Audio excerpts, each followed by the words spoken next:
tirsannahay mudane gudoomiye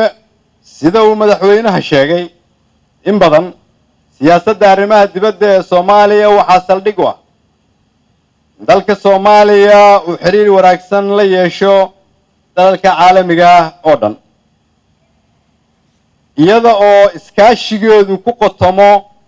ilaalinta danaha qaranka Soomaaliyeed waxaan idinka iyo shacabka Soomaaliyeed u xaqiijinayaa ayuu yiri madaxweynaha Soomaaliya inaan had iyo jeer u taagannahay ilaalinta midnimadeena madax banaanideena ilaalinta xuduudaheena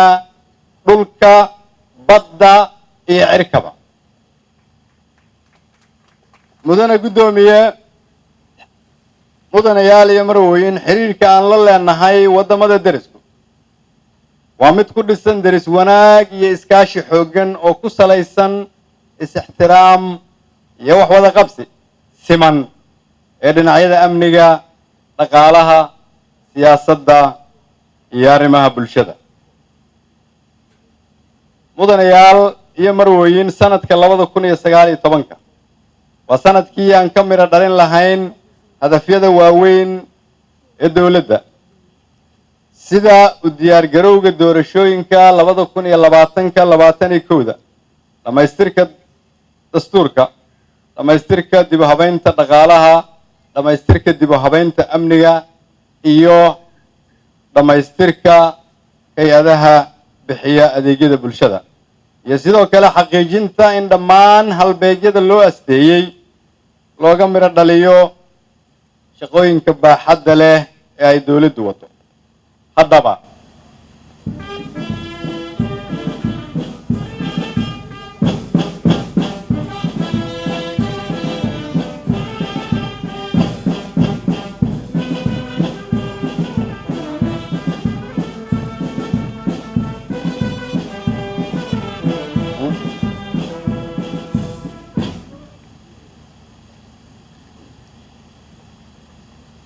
mudane gudoomiye mudanayaal iyo marwooyin si haddaba himilooyinka dawladda Soomaaliyeed ay hiigsanayso looga miro dhaliyo loona meel mariyo waxa xukuumaddu 2 sano ee la soo dhaafay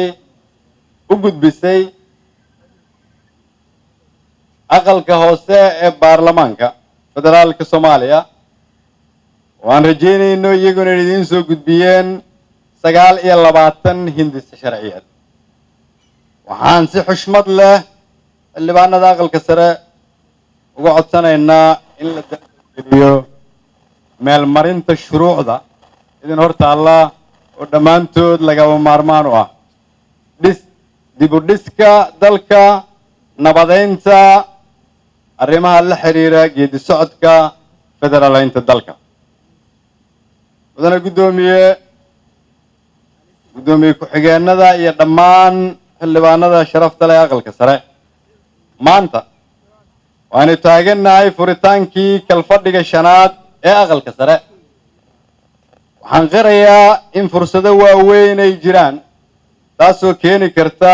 inaan qorno taariikh cusub innagoo iska kaashanayna sidii aan caqabadaha ina hor yaalla oo iyaguna dhab ahaan u jira ugu bedeli lahayn fursado annagoo danta shacabka ka hormarinayna danta gaarka ah oo mar walba danta shacabka ka dhigayna shaqadeena koowaad waxaan halkan ugu baaqayaa xildhibaanada iyo dhammaan dadka Soomaaliyeed in loo midoobo danta guud ee dalka lana aamino in gudcurkii uu isu bedelayo ilays mudanayaal iyo marwooyin waxaan ugu dambeyntii xildhibaanada aqalka sare uga mahad celinayaa anigoo ku hadlaya magaca madaxweynaha